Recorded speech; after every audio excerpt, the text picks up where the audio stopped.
After I had this experience of working in the Persian Gulf,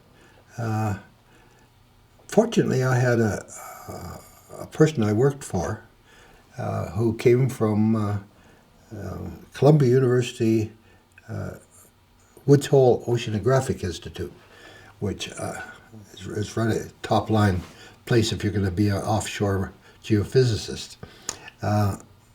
He and I worked together because he had come over especially to solve some problems, and I was just sort of the person who was assigned to him to help carry his luggage. But he was such a great gentleman, and took a real interest in my lack of knowledge of geophysics.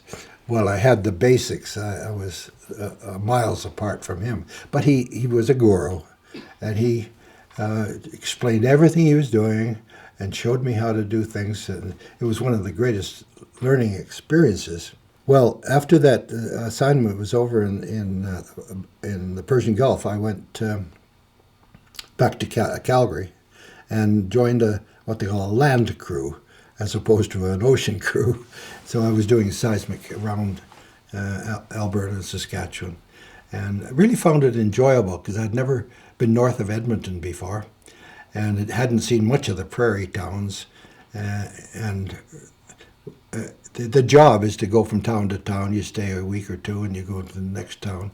And in the wintertime, you go up into the North Country and you live in trailer camps and face the cold until you come out in March. So I wasn't too enthused with that work, although I did find it interesting to know more about Alberta. And I loved the small towns, Olds, Camrose, places like that, and met the people and just loved to walk down the main street of a small town. You really felt at home. But I started getting into the interpretation of geophysical data. Up until this time, I was an acquirer of data, working for people who acquired data. And then I moved into the role of working for an oil company. I quit that job and worked for an oil company.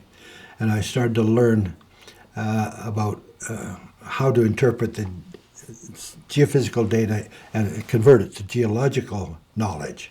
There's a transition there. And it takes a lot of imagination sometimes as well as mathematics. And this is before computers. I emphasize that. Computers, zap, it's all done. In those days, we had a slide rule or a little adding machine to do all our work, and it was slow. But then I noticed that Alberta had oil and gas wells all over the place. And then I looked at this this line of 60 degrees north, and the Northwest Territories, in a vast area, bigger than Alberta, and one oil field. And it was discovered in 1920. And it was discovered by the namesake of the Mackenzie River. When I say he discovered it, he used the oil seep at Norman Wells to patch his boats. And it sat there from just before 1800 until Imperial Oil went there and developed it in 1920, which was before Turner Valley, before any oil in Alberta. Well, here's this one oil field in this vast area north of a magic line. So I thought, well, this is the place to be looking for oil. Then I noticed this huge river, a 1,000-mile river, going from Hay River to the Beaufort Sea. Why not do some marine geophysical work in the river? And you'd get an idea of what geology's been done. And there had been lots of surface geology done by the Geological Survey of Canada, government information, but no one had ever done geophysical work other than right close by Norman Wells, where Imperial Oil had done a little bit during the war to extend the field, to build a pipeline over to Whitehorse to serve their needs in Alaska. Well, I conceived this idea, crazy as it was at the time, of putting some boats into the Mackenzie River, at Hay River, and adapting the adapting the land type of seismic to a marine operation, and tow a cable all the way down the river, 1,000 miles, and have little barges in which the crew lived and where they cooked the meals, and then a little service boat to do all this. And nobody could believe it could be done, including my employer. But that led to a reputation that we could do it. And we were the only ones that had done it. It had never been done before. Then I looked at the Arctic archipelago, the Beaufort Sea, all the Arctic islands, water everywhere, not a drop to drink. That was my skill, is to obtain geophysical information in waterborne areas.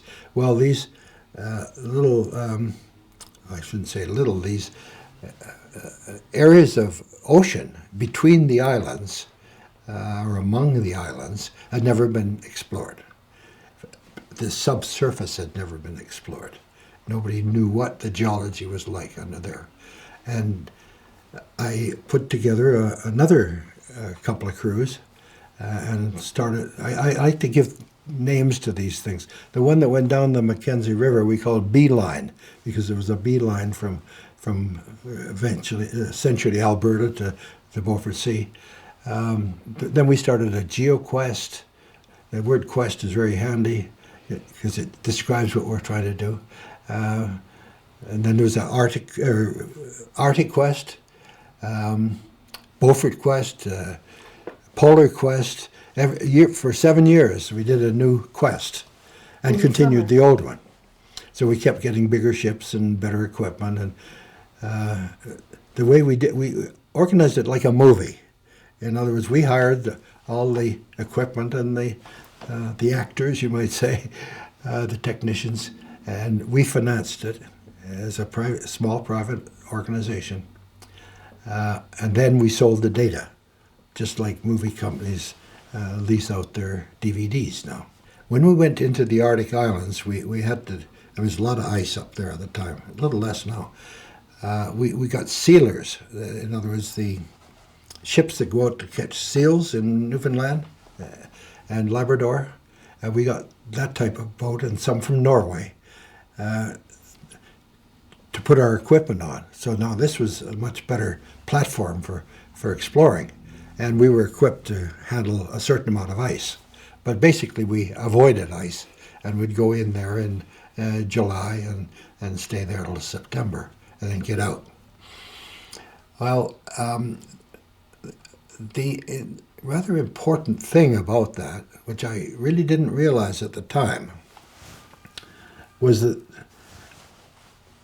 the oil companies wanted this data because they go and file on the prospects. That's how they find oil. And as soon as we got the information in, it was hot. They wanted to look at it, and they'd go and file on the land. In some cases, they filed before we'd even done the work, just in expectation. When I say file, that means that you have the rights to the petroleum by paying the Crown the required payments. The significance that evolved was that today and recently there's been a dispute of who owns the underwaters of the Canadian North. In today's world, the Russians went to the North Pole and planted a Russian flag to point out that they have ownership of the North Pole-ish area because of and they had done their geophysics up there, and they know exactly what's there. Not exactly, but they know what's there. There's quite a debate today about sovereignty. Does Canada own the resources under the waters of the Northwest Passage? The Northwest Passage is just one of the